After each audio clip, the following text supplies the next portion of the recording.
안녕하십니까. 글로벌 모니터 안근모입니다. 미국 FOMC가 6월 회의에서 정책 금리 전망을 높여잡았습니다. 올해 예상하는 금리 인하 횟수를 3번에서 1번으로 줄였습니다. 올 연말 인플레이션 전망은 상향했습니다. 내년 말 실업률 전망 역시 높여잡았습니다. 미국 실업률이 5월 들어서 4.0%까지 올라갔죠. 그런데 FOMC 위원들은 올 연말 실업률 전망을 기존의 4.0% 그대로 유지했습니다. 미국 실업률은 지난해 봄 이후로 꾸준히 상승하는 추세를 보여왔는데 앞으로 연말까지는 그 실업률이 더 이상 올라가지 않을 거라고 제시한 것이어서 눈길을 끌었습니다. 그런 점에서 주목할 만한 대목이 파월 의장 기자회견에 있었습니다.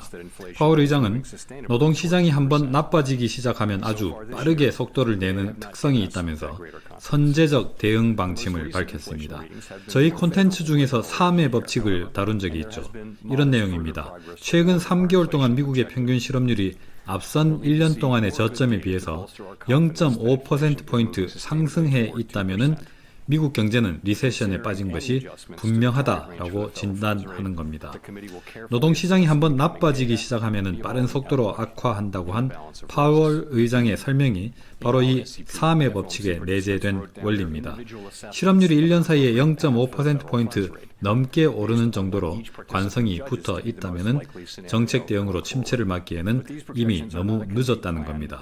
그래서 파월 의장의 선제적 대응 방침은 주목할 만했습니다. 연준이 금리 인하에 나서는 조건은 크게 두 가지죠. 인플레이션이 많이 낮아지거나 고용이 예상과 달리 나빠지거나입니다. 미국 고용 지표의 양면성이 심화하고 있는 이슈도 이번 기자회견에서 다뤄졌습니다. 고용주 대상 조사 결과는 굉장히 좋게 나오는데 가계 대상 조사 결과는 날로 악화하고 있는 문제죠. 파월 의장은 일단 큰 틀에서 보면은 미국 노동시장은 여전히 좋은 상태다. 이제 과열까지는 아니지만은 좀 타이트한 상태다. 팬데믹 직전 수준이다. 이렇게 진단했습니다. 그럼 파월 의장 기자회견 함께 보시겠습니다. If the economy remains solid and inflation persists, we're prepared to maintain the current target range for the federal funds rate as long as appropriate. If the labor market were to weaken unexpectedly, or if inflation were to fall more quickly than anticipated, we're prepared to respond. Policy is well positioned to deal with the risks and uncertainties that we face in pursuing both sides of our dual mandate.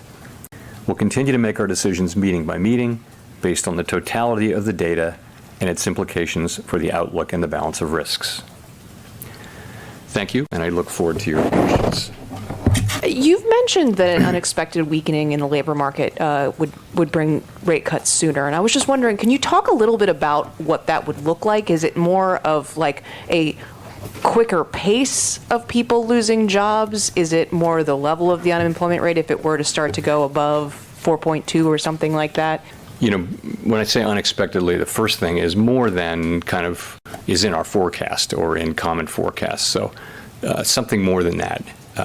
But we'll be looking at everything. You know, the labor market, you know, has the ability, has the tendency sometimes to move to weaken quickly. So waiting for that to happen is not what we're doing. You know, we're watching very carefully. We're looking at the balance of risks. I always point out the balance of risks. So. And also the fact that we look at all of the whole situation. So, you know, a decision to begin to, loosen policy could have several reasons associated with it at a given time.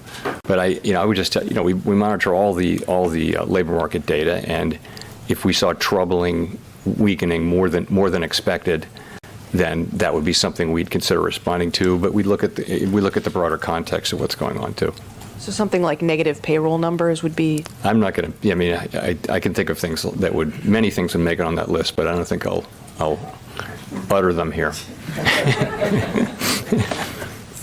May I ask, you mentioned with the slightly higher PC readings earlier this year that it wasn't 1 or 2 months, but 3 months that tipped you to be a bit more cautious in the rate outlook.